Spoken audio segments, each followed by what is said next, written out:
चलिए आज हम लोग कर रहे हैं अवतल दर्पण द्वारा विभिन्न प्रकार के प्रतिबिंब का निर्माण।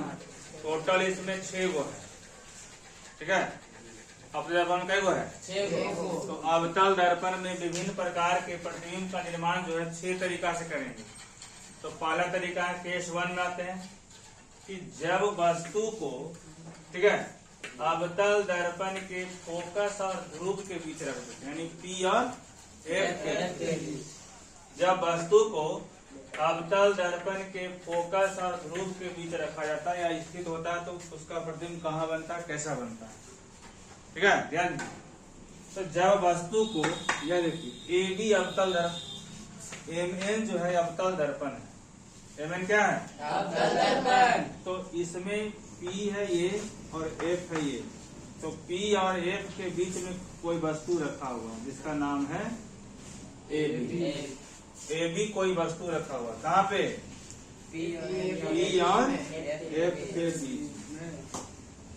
जब P और F के बीच में रखा जाता है किसी वस्तु को अवतल दर्पण में, तो यही एक स्थिति है अब केवल अवतल दर्पण में कि प्रतिबिंब जो है मतलब सीधा बनता है, काल्पनिक बनता है। ध्यान दीजिए, जब किसी वस्तु को अवतल दर्पण के P और F के बीच में रखा जाता है तो उसका प्रतिबिंब दर्पण के पीछे के आगे, पीछे दर्पण के पीछे काल्पनिक है।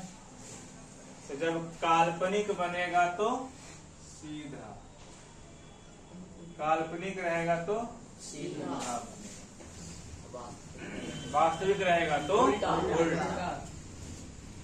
काल्पनिक सीधा वस्तु से बड़ा, देख लो वस्तु कितना बड़ा है और उसका प्रतिबिंब बड़ा बना, ठीक है। तो जब किसी वस्तु को, हम BBI क्वेश्चन है ये 2023 के बोर्ड एग्जाम में आया, ये हम BBI है, मोस्ट भी नहीं हो सकता, BBI है 2023 के बोर्ड एग्जाम में आया।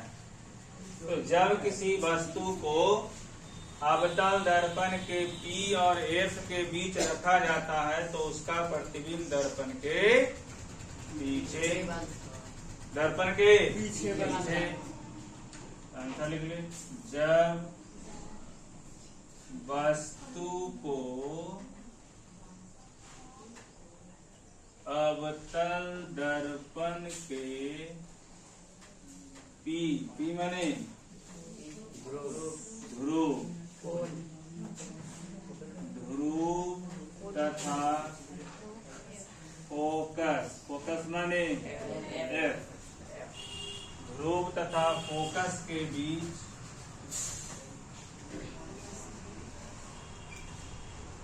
रखा जाता है तो उसका प्रतिबिंब, यानी प्रतिबिंब कहाँ बन रहा है? दर्पण के पीछे, दर्पण के पीछे। कैसा बन रहा है? तो काल्पनिक बन रहा है, सीधा बन रहा है, वस्तु से बड़ा है कि छोटा, तथा वस्तु से बड़ा, ठीक है। अगर किसी वस्तु को अवतल दर्पण के ध्रुव और फोकस के बीच में रखते हैं तो उसका प्रतिबिंब दर्पण के पीछे, काल्पनिक, सीधा और वस्तु से बड़ा बनता है।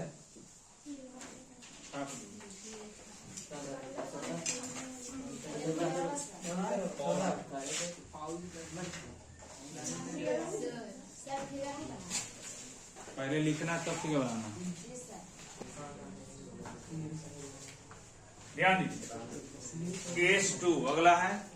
केस 2 में कि जब वस्तु अवतल दर्पण के फोकस पर स्थित है, वस्तु कहाँ स्थित हो, अवतल दर्पण के फोकस पर स्थित हो तो उसका प्रतिबिंब कहाँ बनेगा, कैसा बनेगा, किस प्रकार बनेगा। देखिए ये है अवतल दर्पण। क्या ये है, अवतल दर्पण है। अवतल दर्पण में वस्तु को हम कहाँ रखे हैं, मुख्य फोकस पर। कहाँ रखे हैं, मुख्य फोकस पर। ठीक है।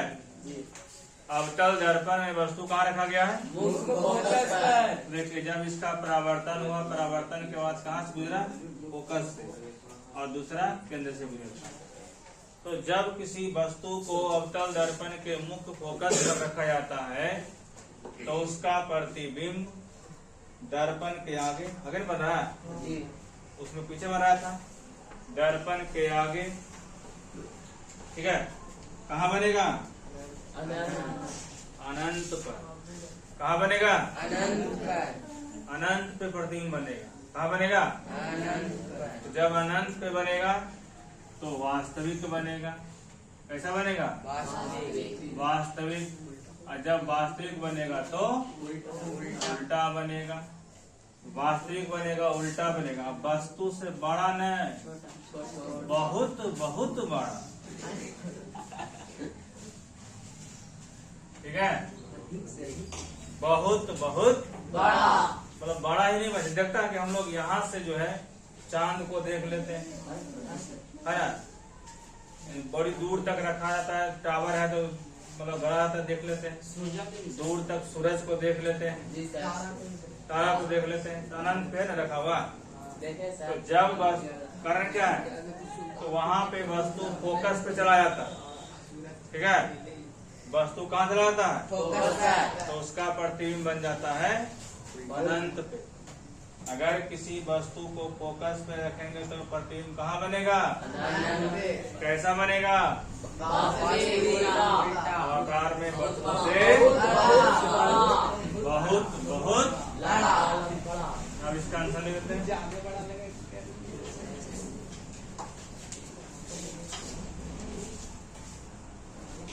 जब वस्तु, लिख सकता है, अवतल दर्पण के मुख्य फोकस पर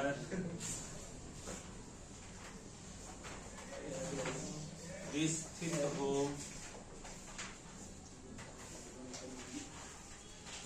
तो उसका प्रतिबिंब कहाँ बनेगा, अनंत पर। कैसा बनेगा, बहुत वास्तविक। वास्तविक, उल्टा तथा वस्तु से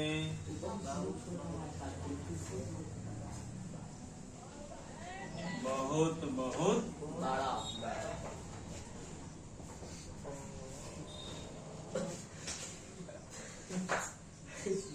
ठीक है।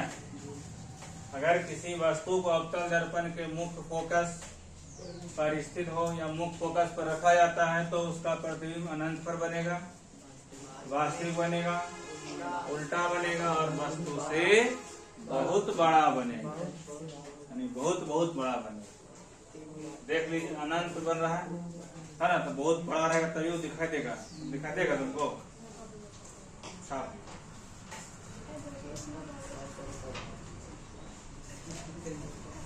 सर, अब बैठे